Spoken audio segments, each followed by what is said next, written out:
નેપાળમાં ફાટી નીકળેલી હિંસા વચ્ચે અનેક ગુજરાતીઓ ફસાયા છે, જેમાં સુરેન્દ્રનગરના વિરમભાઈ ડાભી અને તેમના પત્ની પણ ફસાયા છે।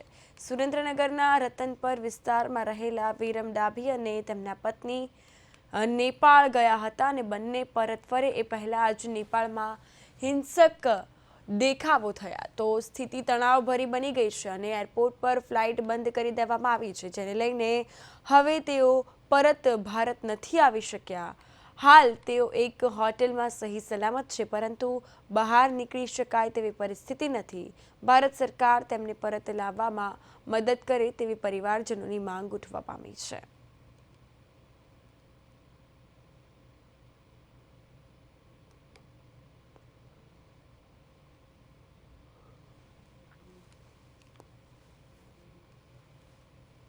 અમે સુરેન્દ્રનગરથી પશુપતિનાથ દર્શન માટે આવેલા હતા।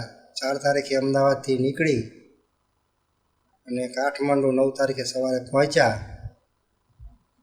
પણ અહીંયા હોટલ ગૌશાળા આશ્રમમાં ઉતર્યા પછી તોફાનો જે શરૂ થયા એમાં ચારેકોર આગ ચંપી, વાહનો સળગાવ્યા, બાઇકો સળગાવ્યા, પથ્થરમારો, ઇલેક્ટ્રિક સામાન, લાઇટોના થાંભલા તોડ્યા, સર્કિટ હાઉસ, પોલીસ સ્ટેશને આગ ચાંપી, પથ્થરમારો, બહુ તોફાન થયા।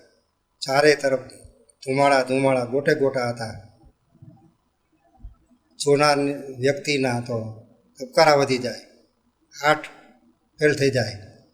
અમે જે ગૌશાળા આશ્રમમાં ઉતર્યા હતા એ ગૌશાળા આશ્રમમાં આશરે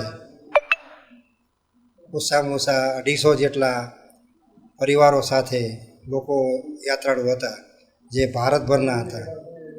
એ બધાને તમામને ટોળા આશરે 10,000 માણસોના ટોળાએ બહાર કાઢી અને ગૌશાળા આખી આશ્રમમાં તોડફોડ કરી આગ ચાંપી।